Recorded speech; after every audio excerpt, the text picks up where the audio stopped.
ازيكم؟ معاكم الشيف بطوطة. النهاردة بقى هنعمل بسكوت القرفة اللذيذ اللي كلكم بتشتروه من بره وبيبقى سعره غالي جدا، في حين ان احنا ممكن نعمله في البيت وهيطلع طعمه احلى بكتير من بره، وهيملى ريحة البيت بالقرفة الجميلة، وهيبقى جميل وصحي جدا.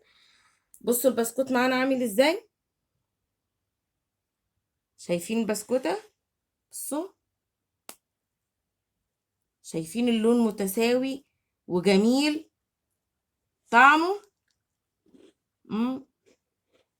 هش جدا جدا، بجد روعة. مش هطول عليكم، واللي لسه ما اشتركش في القناة بسرعة يشترك ولايك للفيديو وشاركوا الفيديو مع اصحابكم، ويلا بينا نشوف الوصفة مع بعض.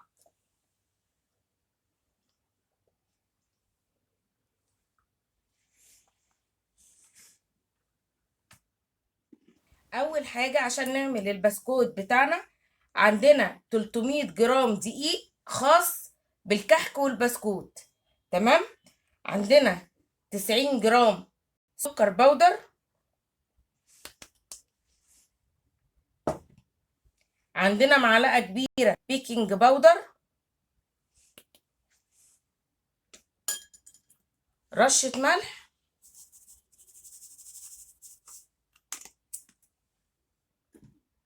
وعندنا قرفة،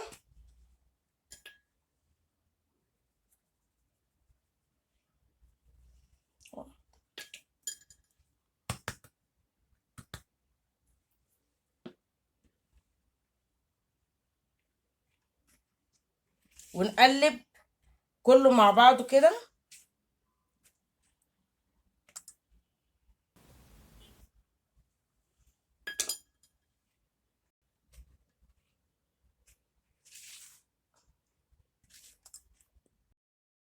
عندنا 140 جرام زبدة صفرة، ما ينفعش زبدة بيضة.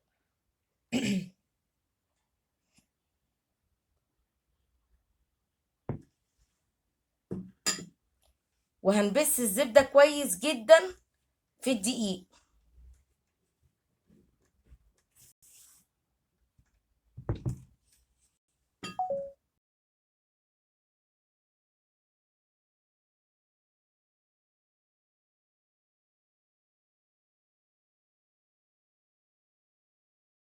بعد ما بسينا الزبدة في الدقيق كويس، عندنا بقى تلت كوباية لبن ساقع من التلاجة.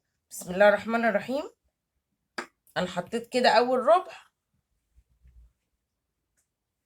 وبعدين واجمع العجينة مش بعجنها.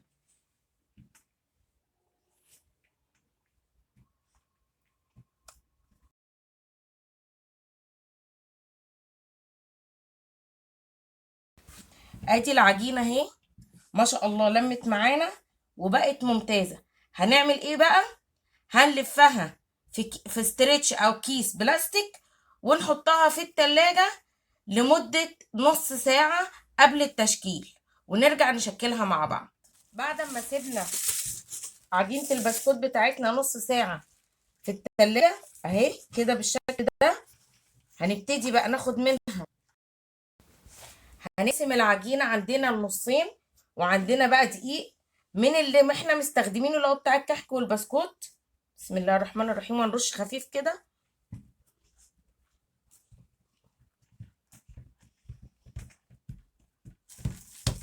وعندنا كيس،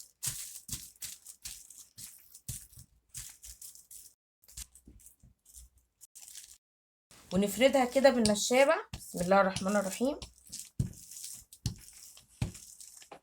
بعد ما فردنا العجينة كده، عندنا قطاعة اي قطاعة بقى انتوا عايزينها، انا هستعمل دي. هنبتدي بسم الله الرحمن الرحيم.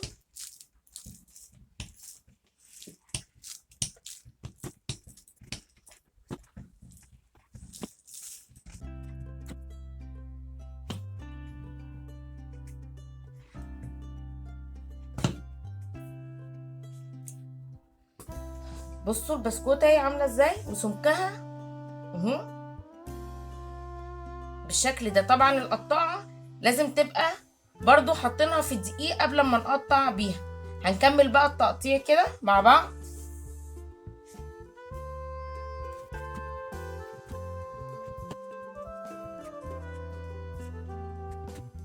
عندنا صاج، الصاج ده مش بندهنه، تمام. وهنرص فيه بقى البسكوت بتاعنا كده. بسم الله الرحمن الرحيم.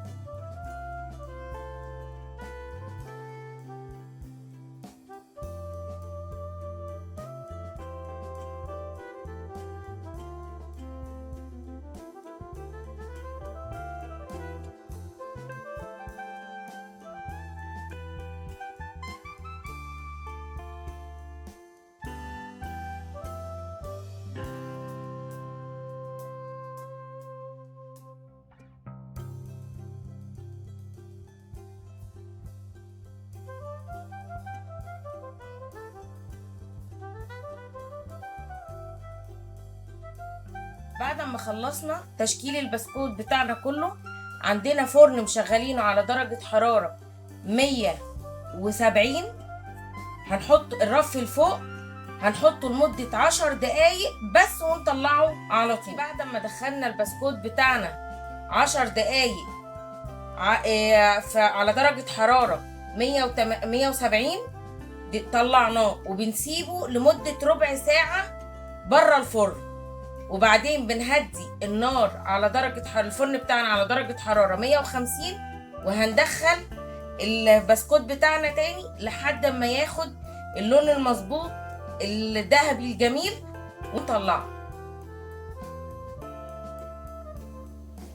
ادي البسكوت بتاعنا بعد ما خرجناه من الفرن للمرة التانية. ما شاء الله لونه متساوي، مفيش حتة فاتحة وحتة غامقة. ريحته جميلة جدا، ان شاء الله تجربوه وان شاء الله يعجبكم. وما تنسوش لايك للفيديو، واللي لسه ما اشتركش في القناة بسرعة يشترك علشان لسه في وصفات كتيرة مع شيف بطوطة. والسلام عليكم ورحمة الله وبركاته.